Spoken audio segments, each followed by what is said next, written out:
All right, everyone, here we go. Finally, I know. Here we go. The first episode officially of our podcast, the Ed Zwick podcast. And I'd like to thank everyone who's joining me for this journey of the Ed Zwick films. The goal will be to have one episode out per month, a minimum. That's the word, minimum. So at least one episode out per month. So we're going to do it right now. We're starting now. Here it is, About Last Night. So this is kind of the intro to the episode because the episode will just kick off right away. I was unsure of at the time of this recording that I did it with my lovely guest co-host Katie as to what the show itself was going to be called. So that's mentioned in the recording, what the release schedule would be like. As of right now, Ed Zwick has 13 studio films that he directed for theater release, and that's the journey I'm going to go on regarding Edward Zwick and his filmography. So anyways, so this is it. Here we go, folks. We covered the first film, About Last Night. At the time of this recording, I have a couple weeks from now that I'll be doing Glory with my next guest co-host. And so, you know, give it about a month at the max between recordings. So you're listening to this now. I don't know when you're listening to this. Just check out the podcast feed, but you get the point. For our first-time listeners, thanks for joining me on this journey. I really hope you appreciate the show, what we've happened. So without further ado, here we go. Edward Zwick, Zwick Flicks, the Zwick podcast. Here we go, folks. Thanks, everyone, for joining us. I appreciate it.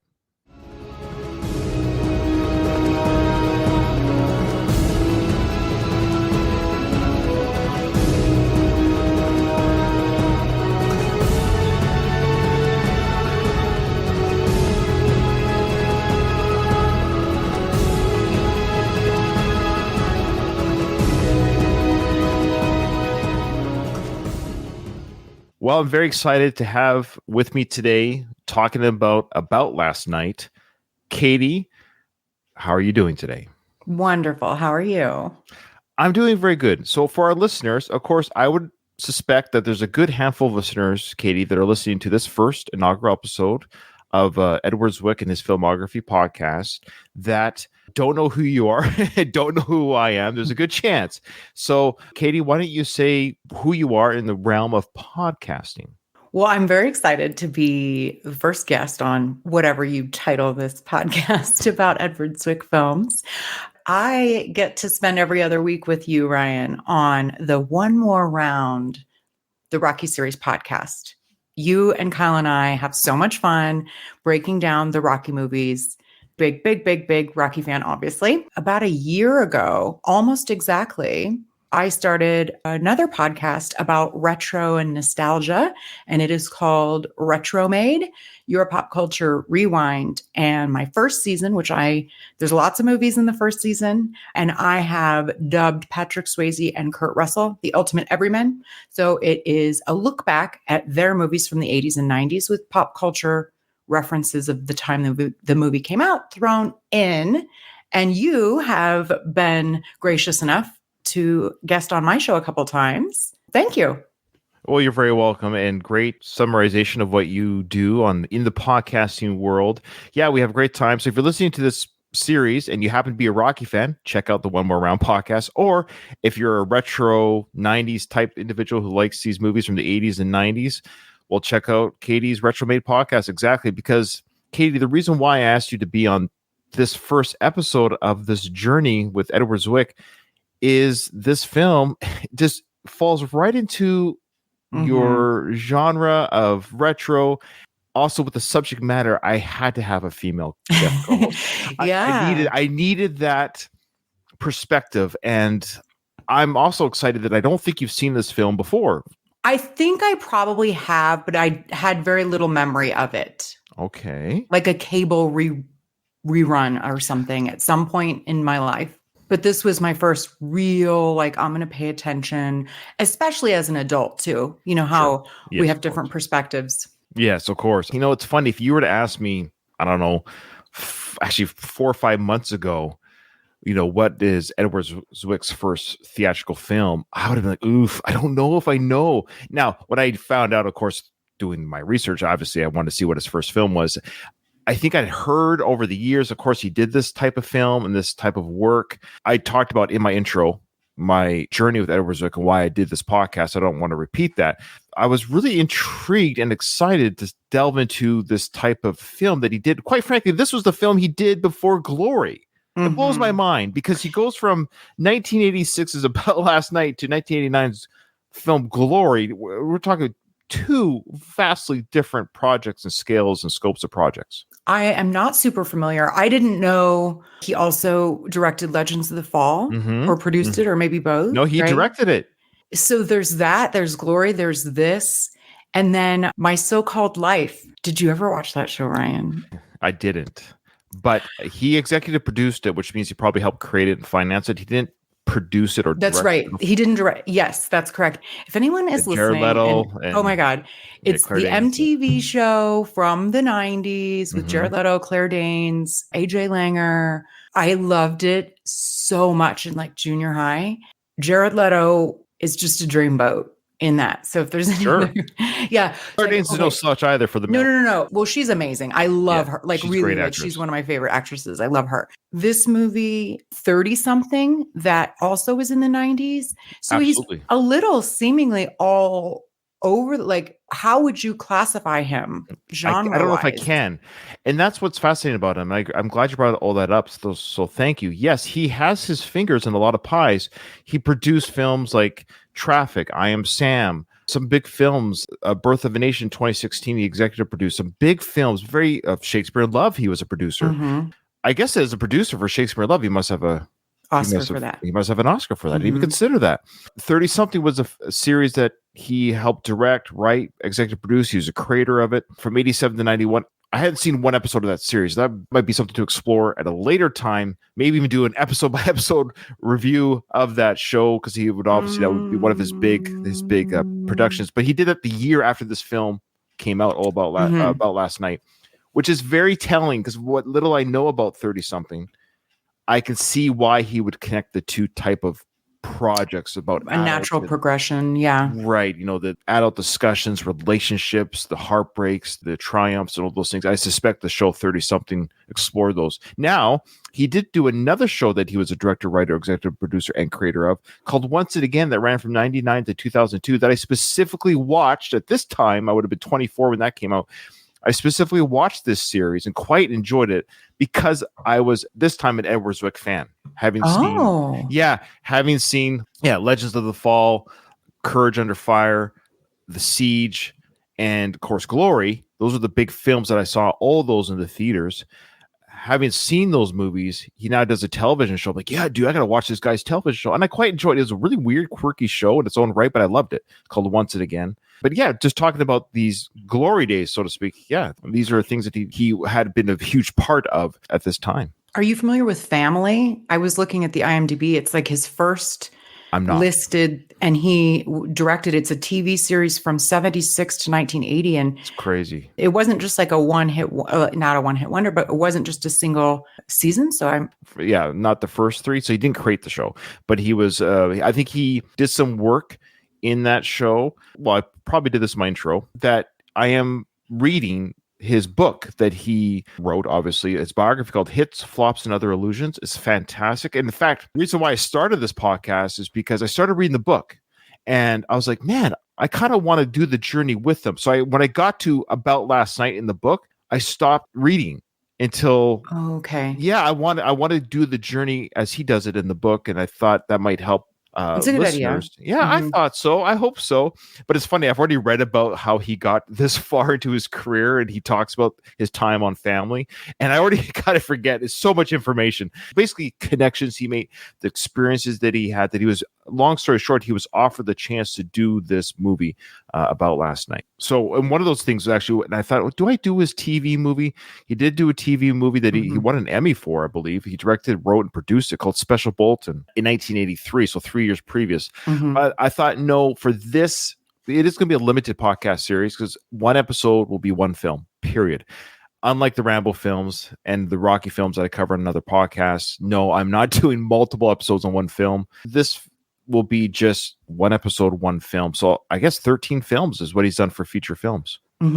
Yeah. All right. So About Last Night, Katie, you saw it for the first time. I want to hear your overall thoughts. What are your overall thoughts about the film and your experience with it?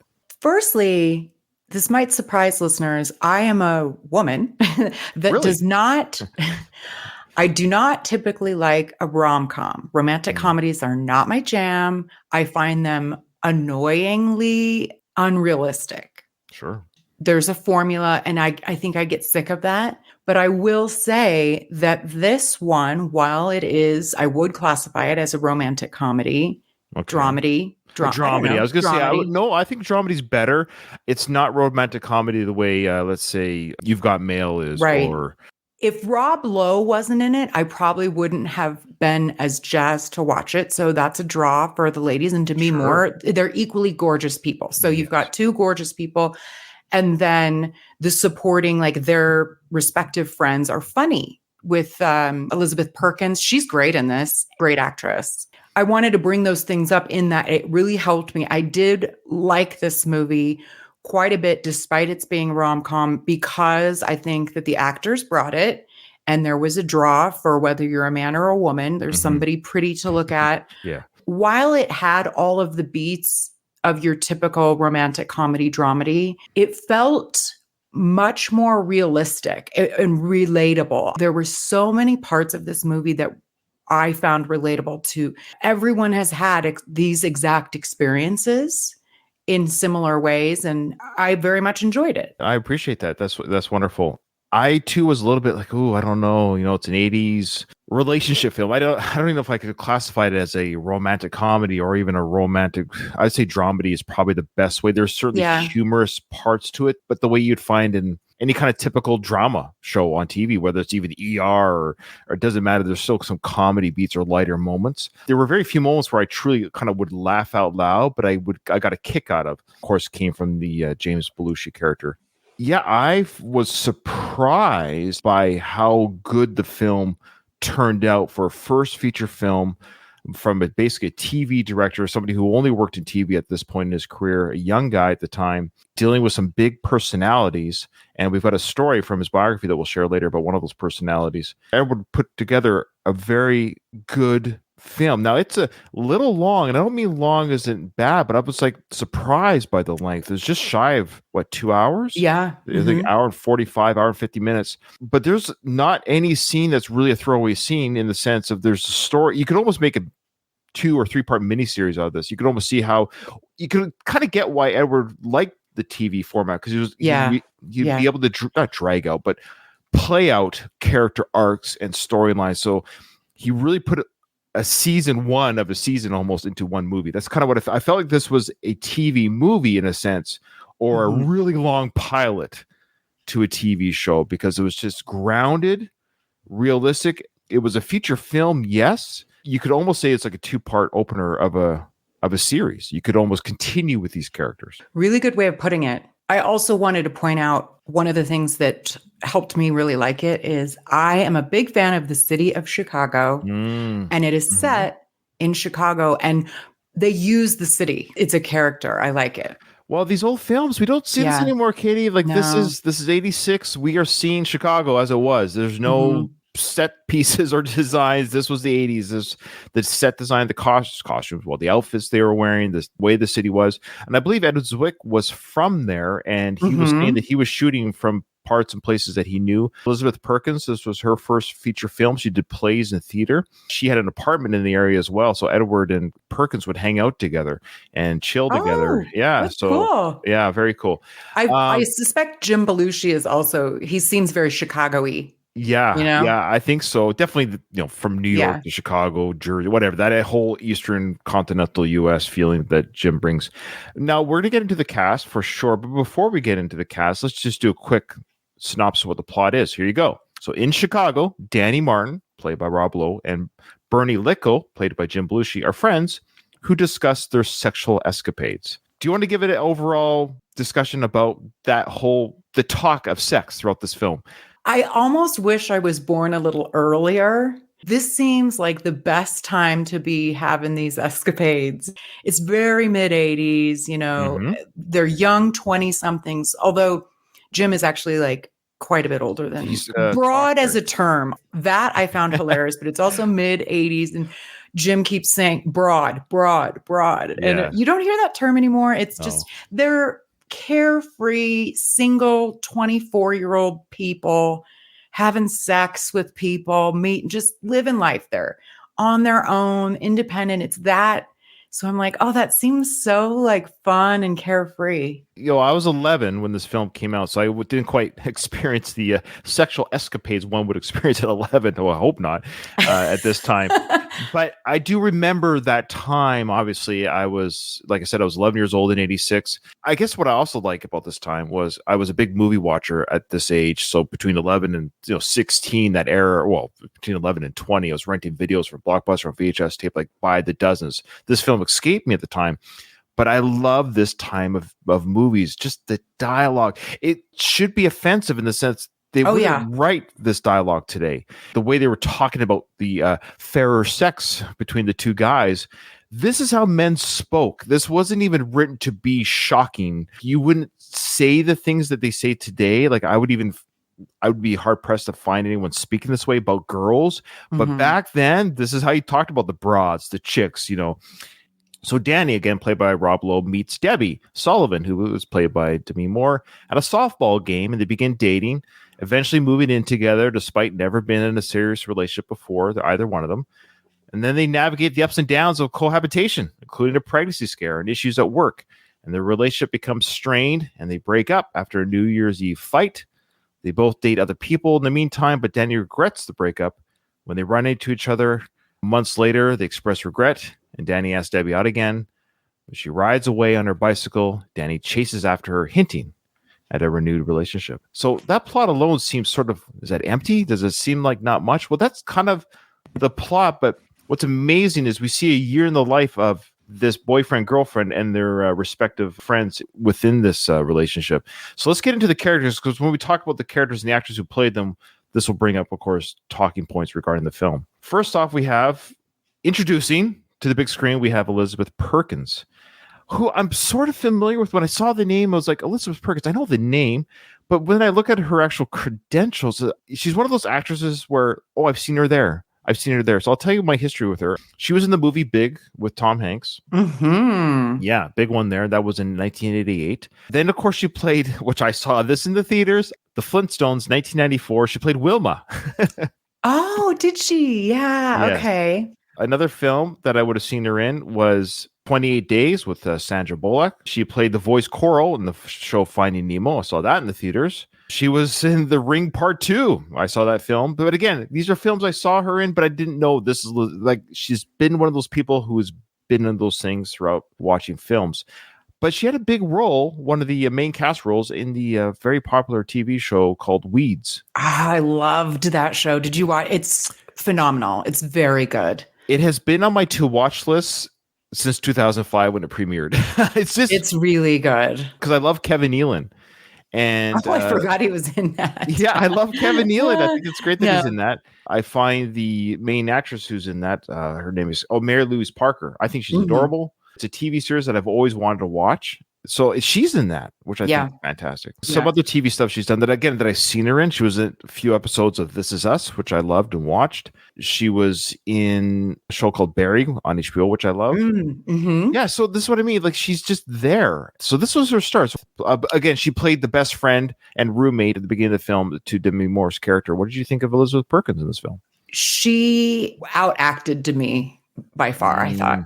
Well, she had this experience in the theater, don't forget. But she did great. She was really, I thought her acting was really good. And she played a believable best friend. I quite liked her in this. Oh, I loved her. I thought she was fantastic. And I hate to say that she outacted Demi. I don't think that's unfair to say that, but it kind of breaks my heart to necessarily say that. I think that just maybe comes from her experience on the stage. Might have helped her a little bit.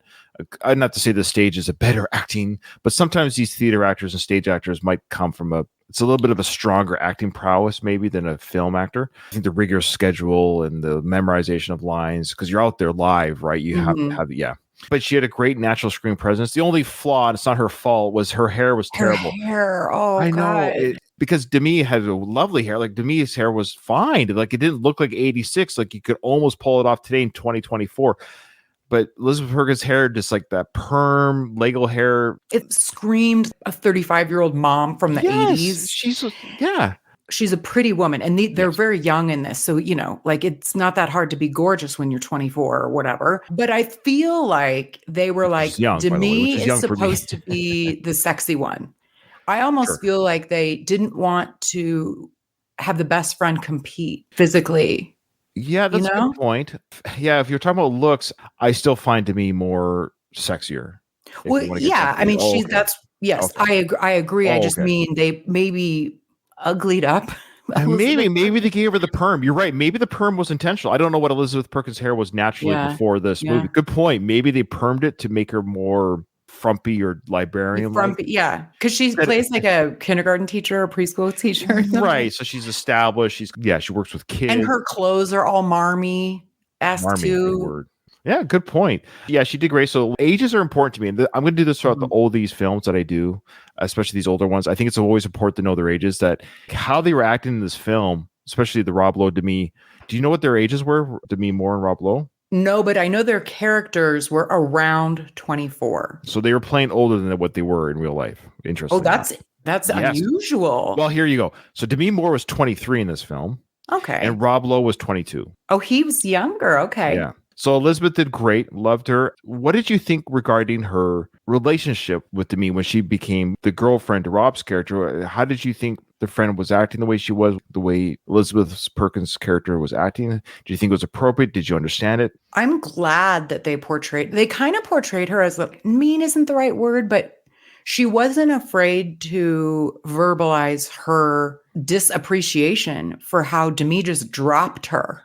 She got a boyfriend and dropped her. Right. Like immediately didn't call. I know this was before cell phones, but part of the montage of them dating is showing, oh, they're falling in love. And so they drop all of their other commitments. And that's kind of both of them do. But that's really just very selfish behavior. Mm. If you have plans with someone to just not show up, very rude. She played sort of like a mom. She was like, this isn't cool. I don't appreciate how you're acting. And a particular line, she says, you're acting like the girl in high school who drops her friends when she gets a boyfriend. And Okay. Demi says, oh, don't act like everybody didn't do that. And she's like, I didn't do that. No, everybody doesn't do that. So I actually really appreciated, again, that's a realistic thing, the friend being hurt by this. Mm-hmm. Same old thing, Deborah. It's the same old crap. You know, I bet in high school you're one of those girls that just sort of dropped your friends like a hot potato whenever some guy would call. Who didn't? I didn't. Of course, I didn't have a whole lot of dates anyway. Don't pull that. It's not fair, all right? We have been friends for a long time because we don't take each other for granted. I'm sorry. I got hurt. Guess I'm just a little too sensitive. Yeah, that's a great moment of the film. I agree. And I guess there's a part of me, I'm a bit of a romantic. I have done this where I've fallen in love hard and fast. I totally relate to this. But did you drop your friends? Did you just ignore them?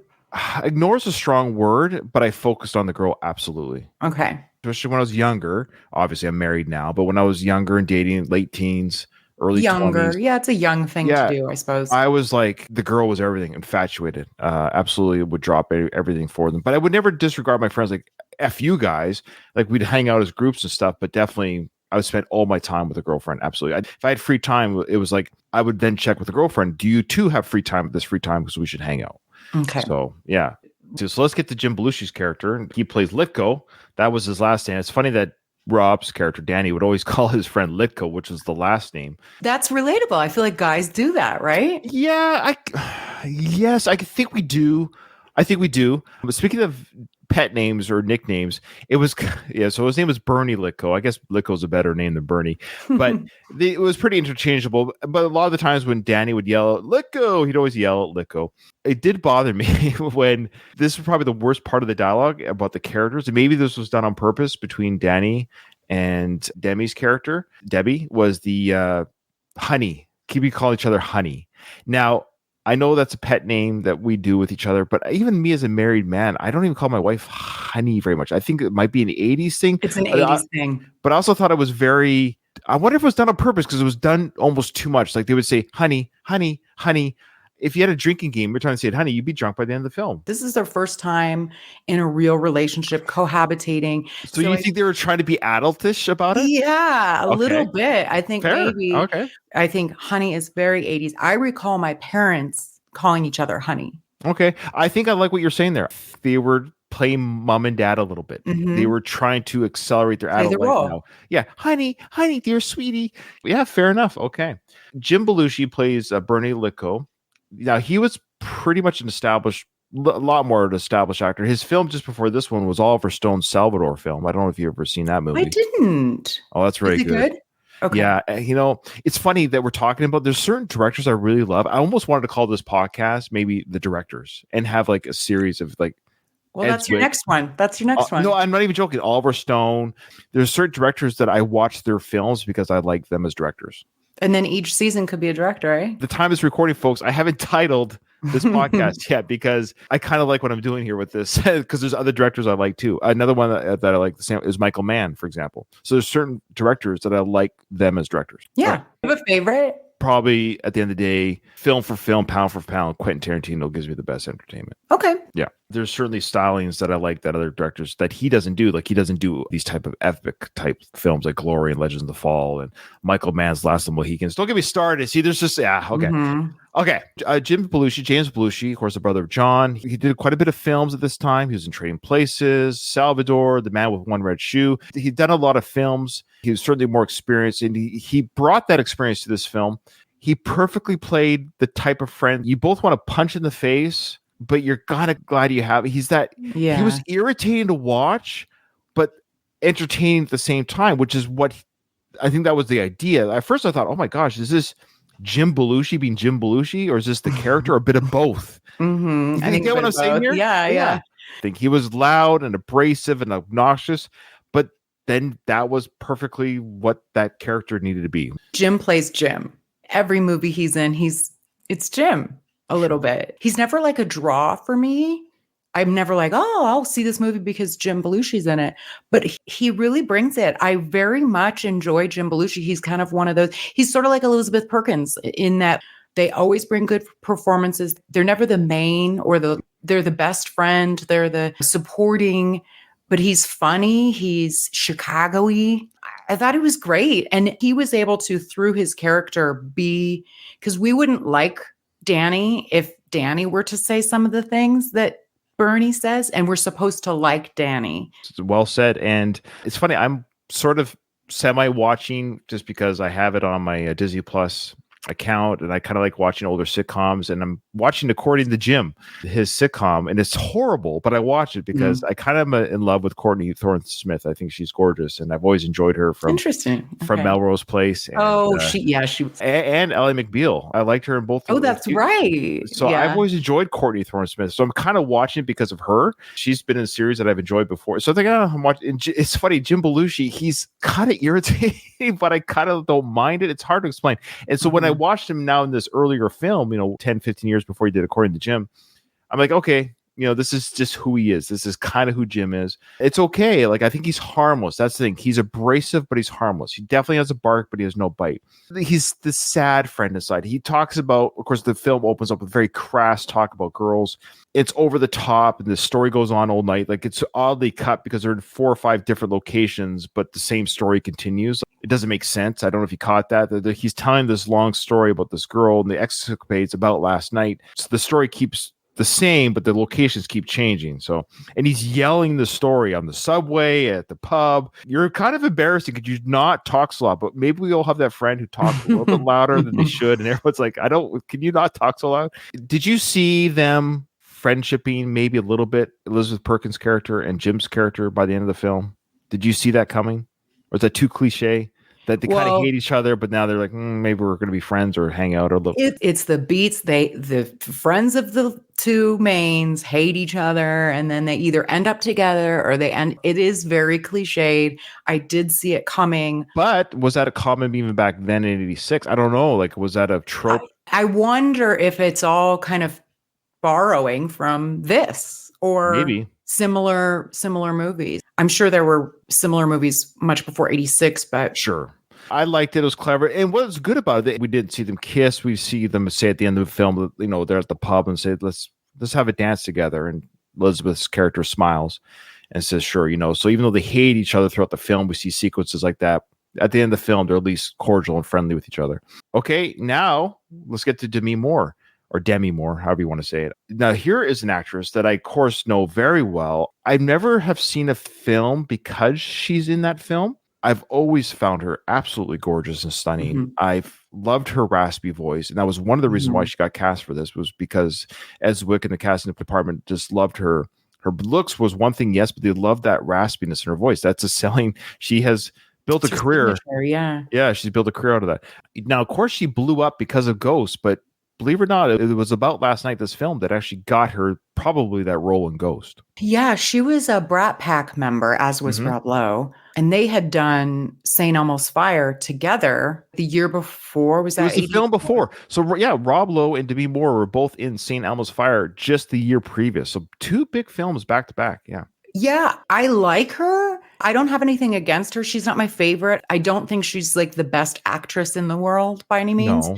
but she's good and she's beautiful, and the voice. That's kind of what has helped her. I agree with what you're saying. I don't see. It's funny. Is she Meryl Streep? No, but yeah, it's funny. She doesn't have to be. But I'll say this about this film: we're seeing what they saw back then. I think those Yeah. early days, these early films, it's like anything. You get the right script, the right director, you're going to get a great performance out of people. The first film I ever saw her on the big screen was 1992. 6 years later, A Few Good Men. Oh, And you I've didn't seen that see St. movie. Elmo's Fire when you were a kid? You know what? I don't know if I've ever seen it. Are you serious? Yes, I'm serious. Well, I hadn't seen About last night. Remember, Yeah. St. Elmo's Fire came out in 85 while I was 10.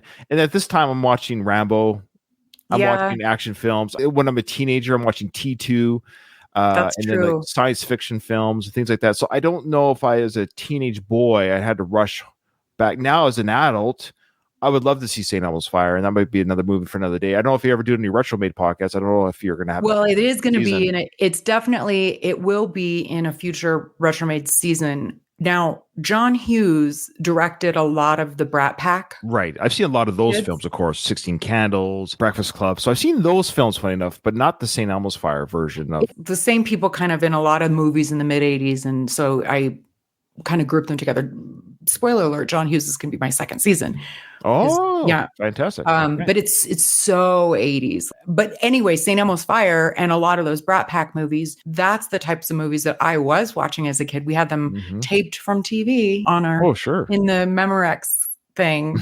Yeah. Demi Moore films that I watched and enjoyed, of course, were, so I saw A Few Good Men, and I watched a lot of the ones after that. A Few Good Men, of note, I believe that was her first film after her breast augmentation. Mm. She looked fantastic in her Navy uniform, and you could tell that she was quite chestier than she was in earlier years. I think I'm that was, kind of bummed. I liked that she was like, what did you think of her? well, we'll get to it. Okay. I just want to talk about her films first. So then she Okay. did Indecent Proposal, Disclosure, which I saw, The Scarlet Letter, which I saw, The Juror, which I saw. So I saw all these movies, of course, Striptease. And then she was G.I. Jane, G.I. which I thought she Jane. was great in Mhm. that. And then, she had her normal 2000s that a lot of actors seem to have at that time, a little bit hit and misses. Of course, the wife, now ex-wife of Bruce Willis, but they remain good friends. And Demi Moore's been very lovely to Bruce during his hard time right now. It's nice to see. And I like that they've had a friendship despite Me their too. divorce. Yeah. It's nice to see. So she seems like a cool cat. So I like that about her. She Yeah. seems like yeah. Okay. I was surprised about the amount of nudity in this film. It is rated R. Well, there's cursing. No, the cursing alone is an R rating. for Okay. sure. I didn't even like radar cursing. Well, it's a lot of F's, a lot Yeah. of slurs. Oh, yeah. There was some And then just the gratuitous language regarding sex, true. This is not a teen film. Yeah. This is for young adults. This is an adult comedy. She was the only one, right? That we saw anything. Rob got pretty close. Close. Yeah. Like, yeah. on top of When he gets out of the shower. Definitely we got Rob buttocks. So we got Side butt, though, right? No, we had a full butt. He got on top Okay. of Demi at one point during their multiple love Okay. sequences, and there was were some some good love scenes. Well, let's talk about it. What are your thoughts on the love making in this film? Again, sometimes I'm kind of annoyed, but again, these are both really pretty people. So, and I just felt it was really realistic.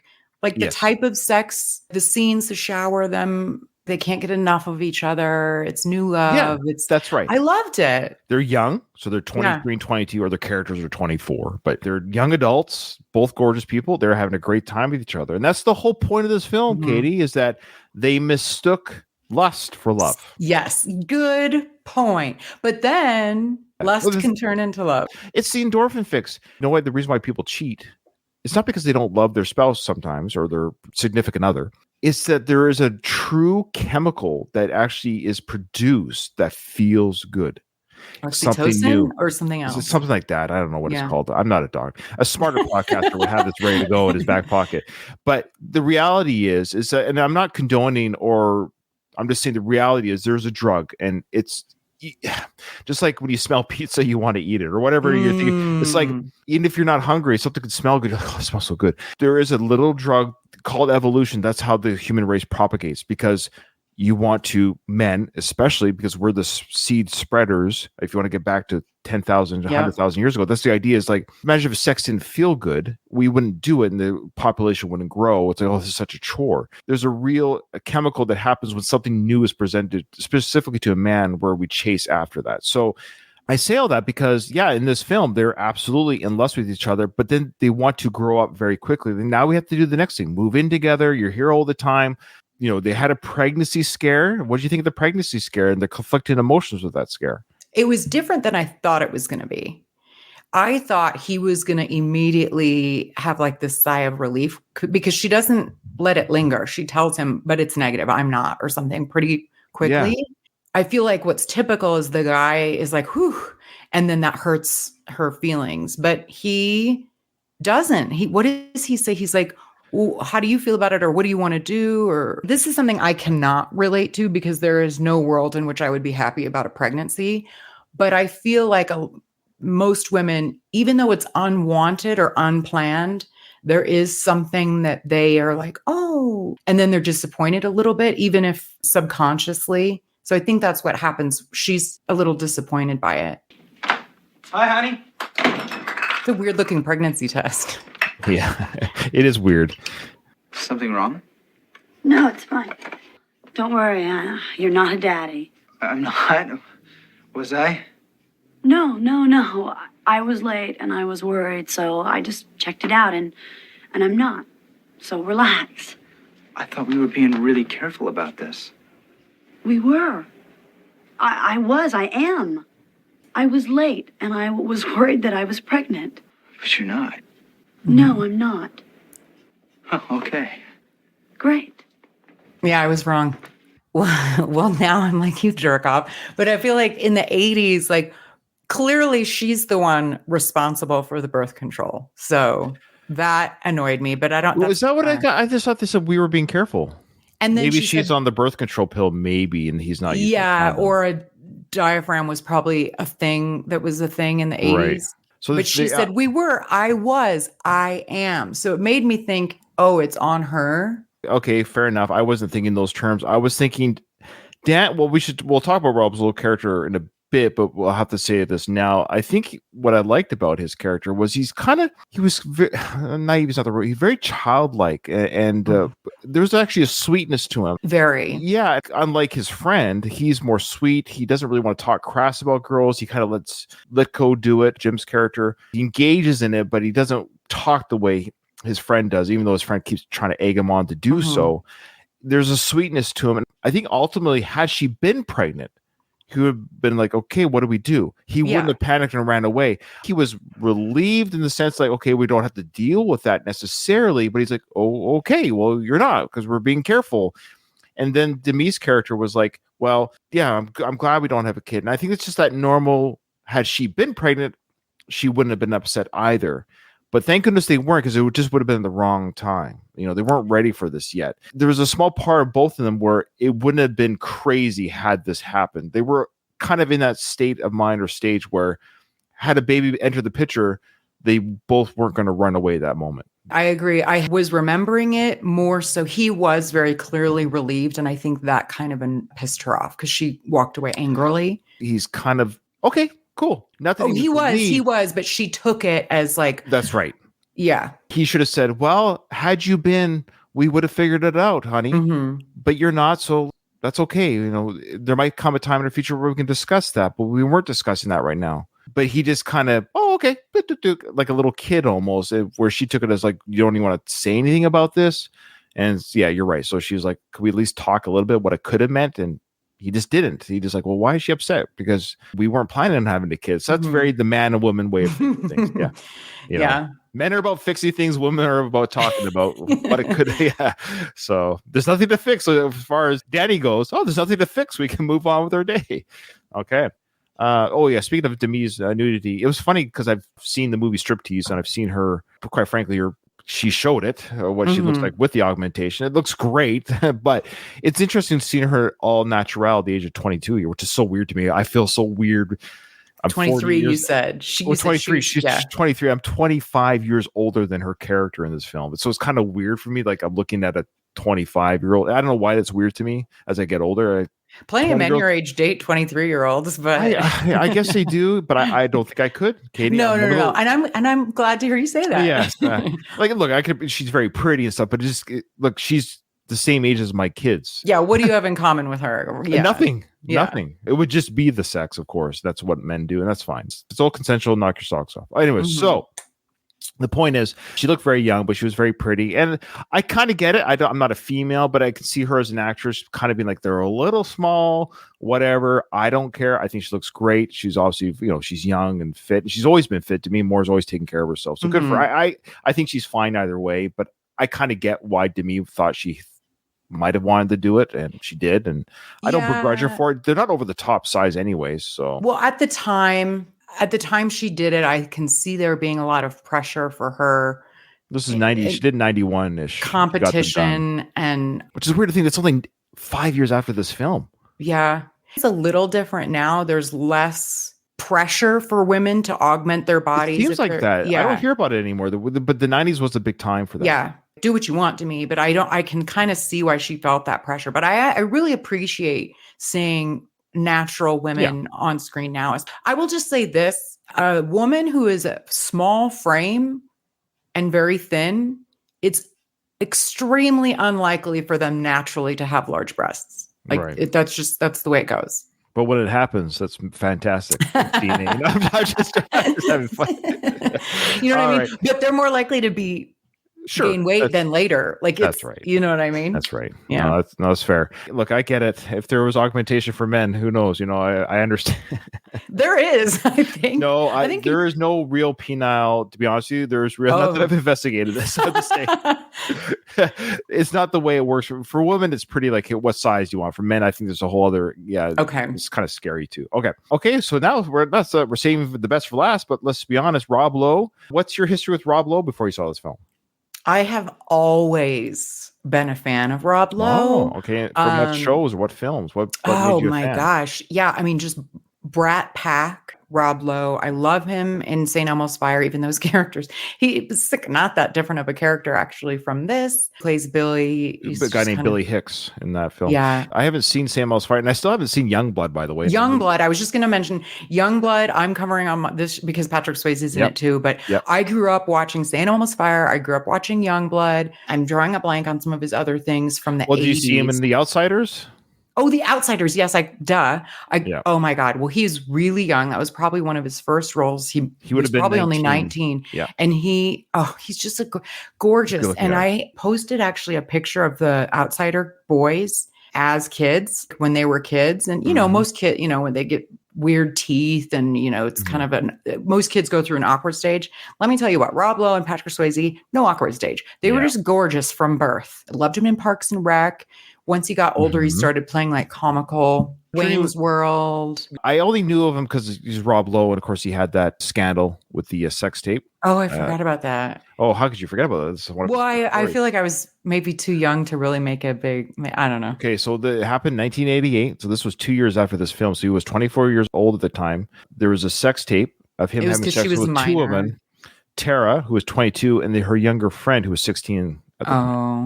So it was a 22-year-old, and they were videotaped. So as of the age of consent, Georgia was 14 at the time. Both were of legal age to engage in sexual activity. But 18 was the legal age to be involved in such a recording. So it wasn't the sex that was illegal. Oh, interesting.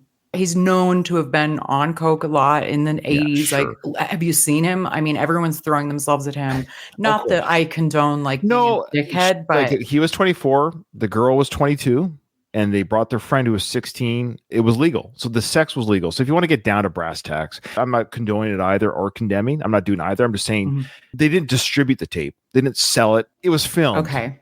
For personal use, probably, because people, let's be honest, a lot of people film sex to watch it later. That's something people do. They did, but the filming was still illegal, and I don't think it was like designed to sell, or there's no internet back then, so it's just tisk poo poo. So it was consensual sex at the end of the day. That's why it's not a criminal activity in that sense. But it was like, oops, you shouldn't film her. She's 16. So there you go. That was his big scandal. I don't think it hurt him much. I think it hurt the girls much either. I think they had a good time. Let's be honest. Yeah, I'm sure they hated being with Rob Lowe at the time. So that being said, though, with Rob Lowe's career, again, I'm a teenager. Why am I going to watch these movies that he was in? And he was this guy like, but I saw him in Outsiders, though. I saw him in The Outsiders, but I didn't think, I got to watch it, because I actually like The Outsiders for other actors that were in it, like Tom Cruise, Patrick Swayze, Emilio Estevez, Macho from Karate Kid, the Dylan actor. So all these guys I knew actually. And Rob Lowe was the one guy I didn't really know. I think I knew who he was when I saw that back when I was a teenager. But I liked him in the Austin Powers films, of course. Yeah, I forgot about that. Like, I knew he's an actor, but it's like, I got to see a Rob Lowe film. He would just seem to be just below an A-list actor, if that makes sense. Like, I didn't really consider him to be. Well, he was in the 80s. Yeah, and then he kind of had that fall from grace a little bit, and then that was the problem. I loved him in Parks and Rec. Parks and Rec. Oh my God. No, I love it too. Amazing job. He actually is. Again, I think there's something, and I think I do it too. If somebody's really pretty, sometimes you don't take them as seriously as an actor. I think he is like truly both, which makes you want to punch him in the face a little bit. Also, he is one of only a handful of men that I consider to be, if aliens came down, I would like to show you Rob Lowe as one of the few perfect specimens of a human man. He's so good looking that it like hurts to look at him sometimes. And my wife and I currently watch him in the, it's cheesy, but it's one of our whatever shows, the 911 Lone Star. We watched that on CBS or whatever that's on. Oh, I don't know what that is. He plays like a firefighter essentially. And I know, it's hilarious. Captain Owen Strand is his name. He's also executive. Put a fireman suit, bring it on. So, he's great. I need to watch The West Wing.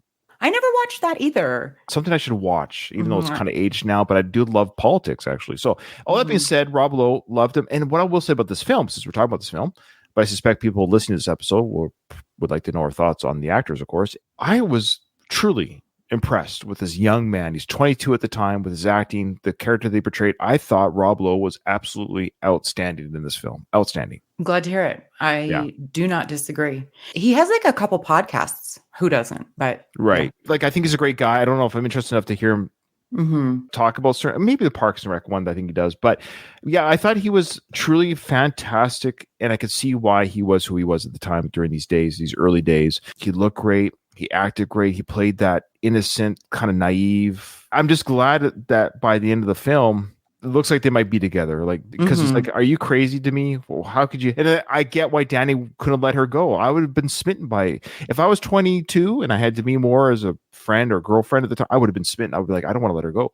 I totally got behind all these characters. I thought this whole film was fantastic experience. I thought Rob Lowe was fantastic in this film, and it's too bad he kind of had that scandal, because I think it did hurt him a bit in the career wise. Same way that Robert Downey Jr. with his drugs. I think these early, young, great looking, talented actors both lived the lifestyle and kind of got hurt for it. Yeah, what a great start to the Ed Zwick filmography this film was. Now we're going to get into some of the audiobook. Do you want to hear what Ed himself, he narrates the audiobook. Do you want to hear what he had to say about this film? Not at all. Okay, perfect. Well, that wrecks that segment. Okay, well, guys, of course I do. Before we get to that, the box office. So this film made $38 million at the time, '86, which is the equivalent of $100 million today, at the budget of $8 million, which is about 18 million. So really, it made, let's just say it was made for $15 million today and made $100 million at the box office. So what do you think of that? It's a hit. Absolutely a hit.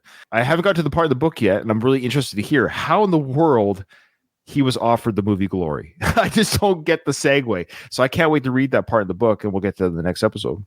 Did he get to cast Was it kind of like already kind of done and they're like, we need a I director? don't know. Or That's what I'll. did We'll stand he- by. You'll yeah. have to wait and find out, Katie. When and guess Doug, our friend Doug, will be the guest co-host on that episode. So, yeah, I don't know how that film got made. How they got Freeman, Denzel, Broderick, all these guys. Oh boy. Anyways, I'm gonna get names. That's how my Edward Zwick journey started. Was that film? Okay.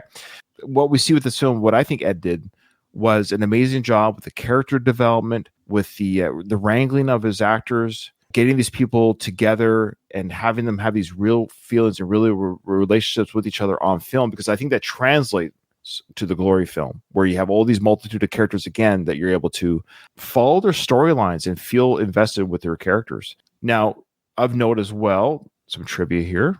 When Rob Lowe improvised the line, "I don't love you anymore" during a fight scene, this part caught Demi Moore off guard, since they'd been in a relationship in the past. So it was an improvised line. So Demi Moore's reaction was real. Interesting. Yeah. That was one of my favorite parts or favorite lines was during that I scene. felt it too. Did you feel? I felt, oof. I'm sorry. What? I said I'm sorry. For what? What are you sorry for? I'm sorry that it didn't work out.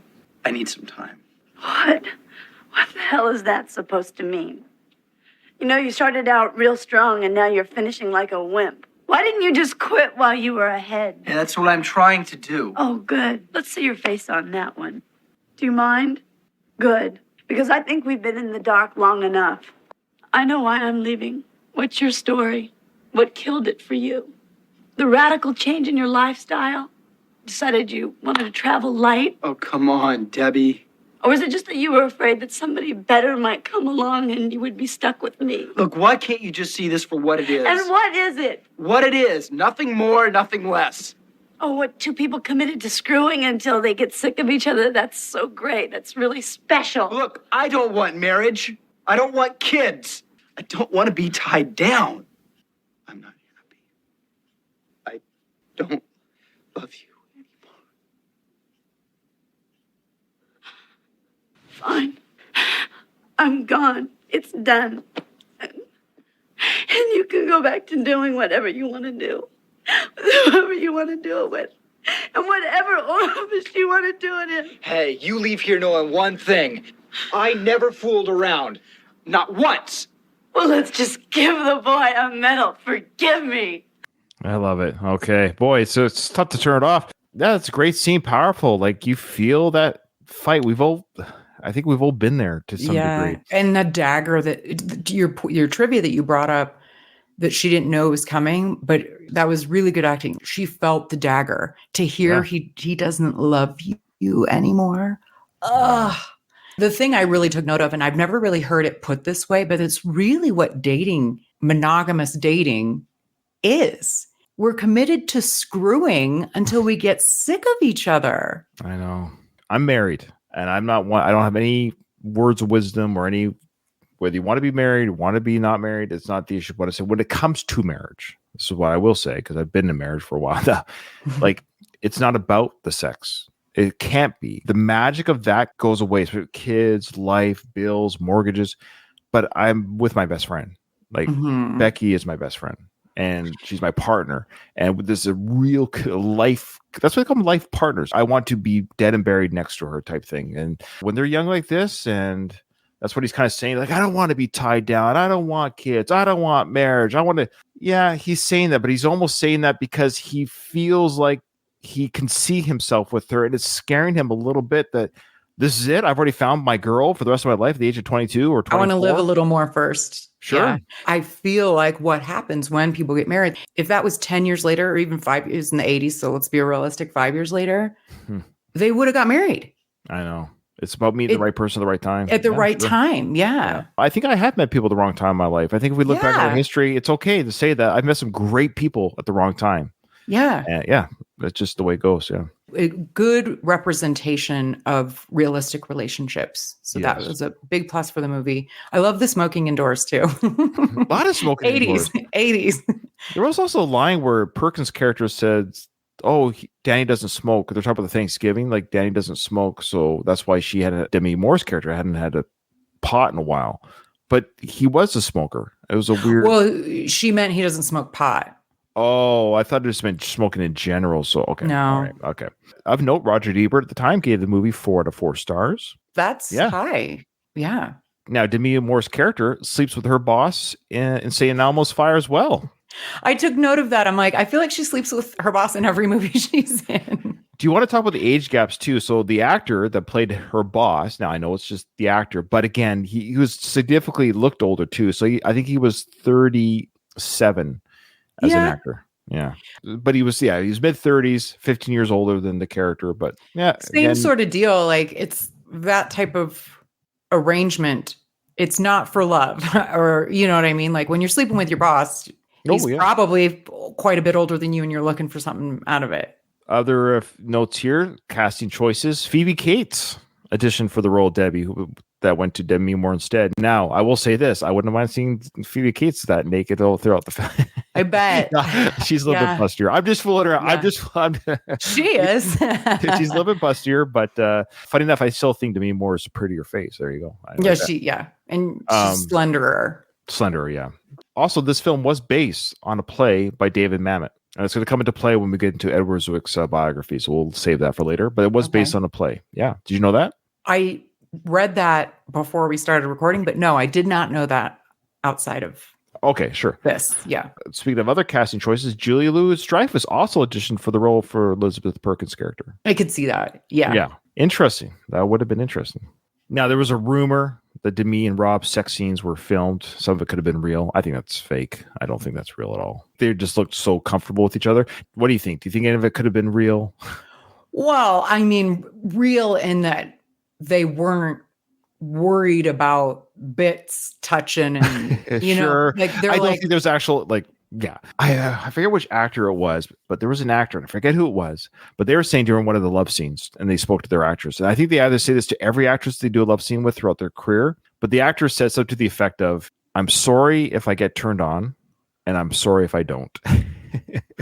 Who said that? I don't remember. Oh, I thought there was going to be this big reveal. No, I know. I got to find out who said that. But I think that's a great quote because why isn't this man turned on? He's like grinding on me, even though it's simulated.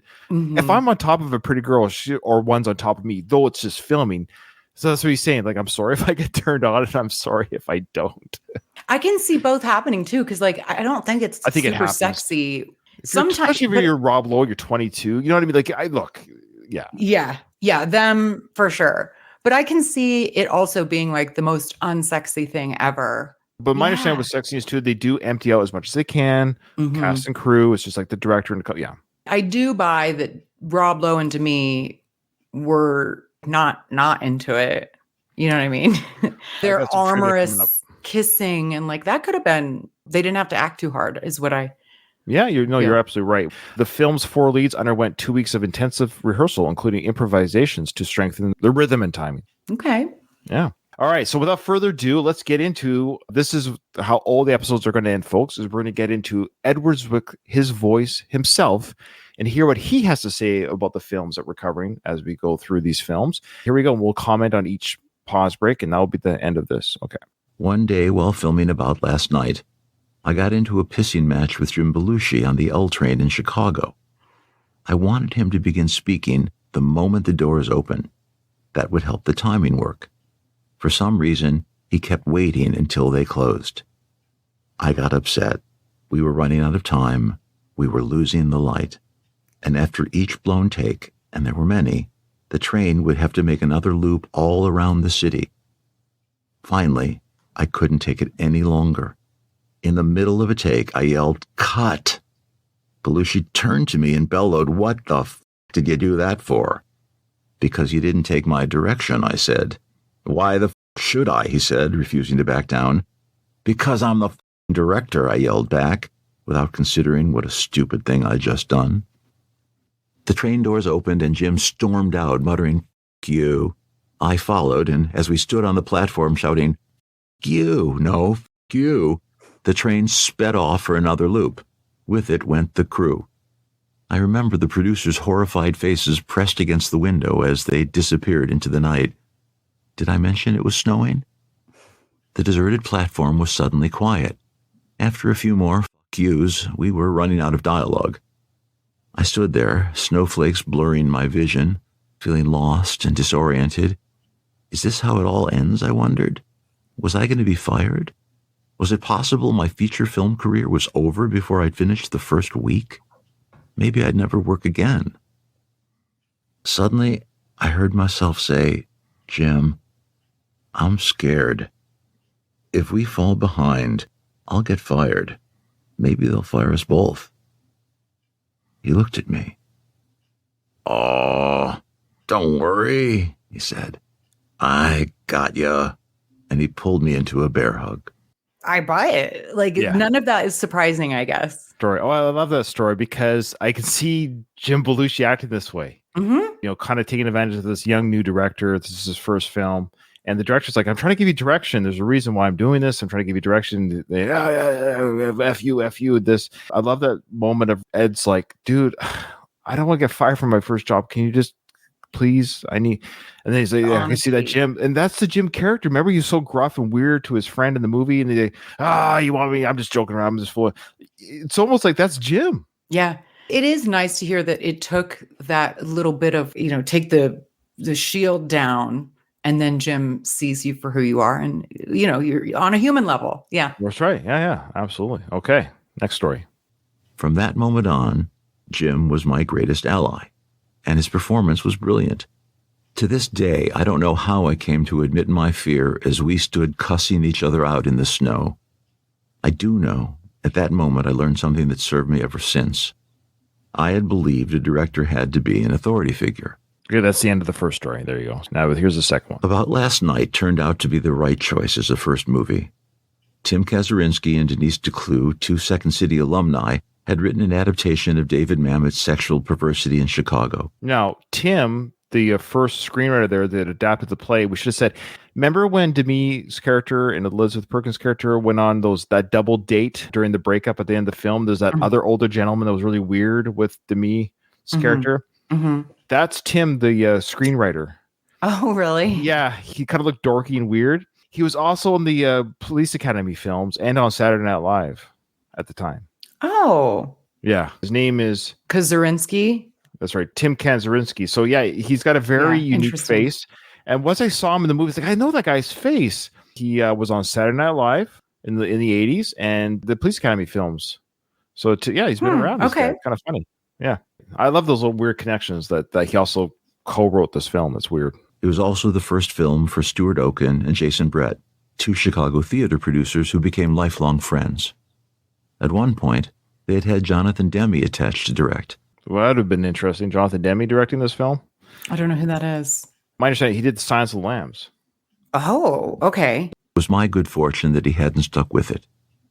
A profane comedy, it was also about something I'd wrestled with myself not too many years before, trying to distinguish between love and sex. The story centered on two beginners, played by Rob Lowe and Demi Moore, trying to figure out the difference. Jim played Rob's friend and colleague. The production wasn't especially challenging, mostly two people in an apartment, on the street, or in bed, but there were still many lessons to learn. One day I arrived on the set 12 minutes late. My AD took me aside. "Look around," he said. "How many people do you see?" 50. Don't forget hair and makeup, and the guys outside in the trucks. 75? And they've all been waiting, he said. Now multiply those 12 minutes by 75. That makes you 15 hours late. I've never been late again. That's great. I love how he put that. I love it when someone in that position, like a director, he needed that because that will make him a better director going forward. Just that you aren't on this high horse, to be humbled by there's all these people and their time is valuable too. That's great. I love how he says he's never been late again, that he learned a lot of lessons on this first film. So even this first film wasn't necessarily these big epic sweeping films like Legends of the Fall or something like that. These lessons would become what he could do later in other films, so in these bigger projects for sure. Next story. Rob turned out to have the same sharp sense of humor that's later served him so well in his career, and he was a great straight man to Jim. Demi was so emotionally available, and the camera loved her. Both actors were open and willing, especially given the nudity the scenes required. It wasn't until after casting them that I learned Rob and Demi had hooked up years before. They had hooked up already. He didn't know that. Speaks to some of that comfortableness you were talking about, maybe? Did you know that? Did you know that they were a couple? I didn't, but it doesn't surprise me. Like, hooked up is different than being a couple, but Sure, but they'd seen each other naked a few times. yeah, and that doesn't surprise me. Like, honestly, I'd be more shocked if they didn't, because they're two gorgeous people that were running in the same circles. Of course they got together. And if they had a good time, I would be all about that. Like, someone that I had a great time with, like, oh, now you get to do this in front of cameras with them. Okay, no problem. Look at you. No, I mean, if You're I'm such an exhibitionist. Wow, look at you. no, I meant like if I were an actress, putting myself in that position, like, think back on someone that you had a nice time with, and they're like, "You want to do that again?" Sure. Yeah, it's one less thing to be nervous about, I guess. Yeah. But the director is always the last to know. To further complicate matters, Demi was the girlfriend of Rob's oldest friend, Emilio Estevez. Though they all knew such scenes to be more technical than sexual, they were still a little anxious. It all went surprisingly well until an especially passionate and athletic moment when Rob began to groan quite loudly as they pretended to make love. Everyone looked away, embarrassed, trying to act like it wasn't happening, until we realized that Rob was groaning because he had torn his ACL. Pro that he is, Rob kept acting until I said cut. The show, as they say, had to go on. What were they doing that he tore? How did he tear his ACL? I don't know if he tore it during. It's unclear if he tore it previous or during. Where's the ACL? Remind me. No, I was thinking ankle, but it's your knee. It's your knee. So it might have been the bathtub scene. If you think about it, you're kind of sitting in that squat position, or if you're cross-legged in the bathtub, he could have like popped it or something. Now, did you notice all the lovemaking, which I kind of like? There was no lovemaking sounds. It was all done underneath the song soundtrack. Did you catch any lovemaking sounds? I didn't catch any. Now that you bring that up, I don't recall it. Yeah, good point. He was probably whatever during the filming of it, but it was all cut out post-production regardless. So I knew that piece of trivia before I saw the film. Like, I didn't catch any groaning sounds. So I guess he groaned. I love how there was a embarrassed crew thinking, oh boy, they're actually doing it. So they're like turning away, like, oh, we should let them have their privacy. But I love how he's like, no, my knee hurts or whatever. He was actually in pain, but he continued with the passion. I love it. Also, fun tidbit about, I don't really remember when Demi and Emilio were dating. I don't remember that being a thing. But again, I do remember that. I do remember that. And another brat packer. So, I mean, that has to be hard. I suppose they're actors and that happens, but sure. Yeah. Your girlfriend and your best friend are getting it on in a movie together. Well, yeah. I mean, Emilio just has to know, and his dad's Martin Sheen. So this is just part of the business. Yeah. Next story. I was also lucky to complete the ensemble with an actress new to the movies. It's both a risk and a mitzvah to hire someone for their first job, but from the initial day of shooting, Elizabeth Perkins, playing Demi's friend, was as comfortable on a soundstage as she'd been in the Steppenwolf Theater production of Leidy Breeze, where I'd noticed her. And the great work she's continued to do ever since has been no surprise. All right, so that's just a little bit on Elizabeth Perkins. I just thought I would add that in. And everything we thought of her was Edward Zwick agrees. Using some Yiddish in there, too. Yeah. I'm not sure what his nationality background is, to be honest with you. I should look that up. I would guess that he's Jewish. He might be. All right, so next story. When I finished my cut, the studio seemed surprised by how much they liked it, and our first preview scored much higher than anybody expected. The only problem arose when newspapers all over the country refused to run ads for the movie, which at the time still carried the name of Mamet's play, Sexual Perversity in Chicago, confusing perversity with perversion. I tried to convince the marketing department this could prove to be a good thing, but they told me to stay in my lane. Not only did I have no leverage in the argument, but they also left me alone to shoot the movie the way I'd wanted and imposed no notes on my cut. I shut up and let them do their jobs, and so the milquetoast title About Last Night it was. I think it was a good thing that they changed the name from the original, but I don't love About Last Night.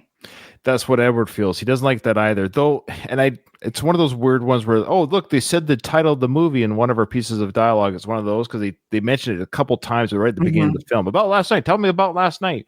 It's a little bit too on the nose. And so, but I like how Edward was saying, though, they left me alone. I got to make the film I wanted to make. So they want to change the title. Fine. I got to make the film I wanted to make. And it was the marketing department telling him to stay in his lane. That's just reminded me of, Demi is in advertising, of course, every 80s movie. I think it's what made me want to be in advertising because it is TV and movies glamorized it. It is not. Plus, if she's 24, she had a pretty sweet job. Like she's just out of college and she already has a pretty awesome job at an ad agency. Yeah, she said that she's making enough money for both of them. So if he wanted to open up his restaurant, he could have done so and without any risk. That's right. He didn't like that because he's the man of the house. 86. I would have been like, sweet man, yeah, fine. I love it. Kidding. I love it. And they did have a sweet apartment. Her and Yeah, I mean in Chicago, and that's a movie thing. It was well, I know it's always better than what I know. Yeah, I think this is the last story. The movie did well in its first weekend, July 4th, 1986, and just as well in its second. In what I came to understand was unusual, attendance remained at the same level from one weekend to the next. By the end of summer, we had far outperformed expectations. That fall, we brought the movie to Europe and had our premiere as the midnight showing and opening night at the Venice Film Festival. Walking the red carpet on the Lido, it began to sink in. I was a movie director. There you go. I love it. Awesome. Very nice. Yeah, I thought it's a good way to end each episode, I think, to hear the man himself speak about his experiences on the films. And I love how this is the first film. He goes, I'm a movie director. I love that. He's like, this is it. I've started down this path. It's an exciting moment for him. Yeah. Well, that is it, Katie. We have completed talking about, I'm not going to say breakdown because this isn't about breaking down the film. People should just watch the film. So we don't really want to spoil too much. We want people to still watch the films, enjoy what we've enjoyed and why we've enjoyed it. But I think people would still benefit themselves to watch these films. And if you haven't, I would recommend doing so, especially if you're listening to this podcast. I suspect you're either a film fan, an Ed Zwick film fan, or a bit of both, or just a fan of Ryan and Katie. Maybe, I don't know. I recommend you watch this film. Would you then, Katie, would you recommend this film to people? I would. One thing we didn't bring up is we get a young, almost unrecognizable Megan Mullally. Thank you for. I actually have that tab up on my computer to talk about. Yes, who is now the wife of Ron Swanson. Ron Swanson. Yes, yeah, one of the funniest couples around. They are. I mean, she got really famous from playing Karen on Will and Grace. Right. Yeah, and she's a lovely woman, very pretty, but she plays like one of the bar skanks that's trying to kiss Rob, but is still somehow friends with the girls, Demi and Elizabeth Perkins. Yeah, and there's also a very mini cameo too of a waitress played by Catherine Keener. That's right, her first role. Wow. I did like the bar setting. I just wanted to bring that up quickly. The Mother's Bar, that's kind of their home base. I kind of liked that. It's the central perk. That's their central perk. Yes. We see like the passage of time in the movie. This also to Zwick's credit. They don't ever talk about time, but we see the passage of time via holidays and like decorations and stuff at the bar. My understanding was it was a year in the life of the couple. So we see all the seasons, Thanksgiving, Christmas, New Year's. That's why the breakup was it's very apropos. The New Year is the breakup. Yeah. And a few months go by when it's baseball season again, which I guess is what, April, whatever it is, probably March, April, when the weather's good to play baseball again. And time has passed. And yeah, I love it. Yeah, I really, truly enjoyed this film. This is a great start to Ed Zwick's career. Yeah, I'm excited to talk. Next episode, is Glory. And I'll be doing that with Doug from the Rocky Minute podcast. I look forward to you guys, listeners, joining me. Katie, say once again where people can find your Retro Made podcast. Wherever you listen to podcasts and on YouTube, Retro Made Podcast, baby. I love it. Katie, absolute pleasure having you on this premiere episode of this series. What it's going to be called, well, it'll have a title when it's released at the time of this recording. I'm still just, I wanted to talk about it before I even got the title, which is exciting to me because that's how excited I was to do this new project. So thanks everyone who's listened. Check the show notes for an email if you want to email the show and all those good stuff. I don't know if I'll have any other socials, but check the show notes. The show notes will have everything you need. Thank you so much.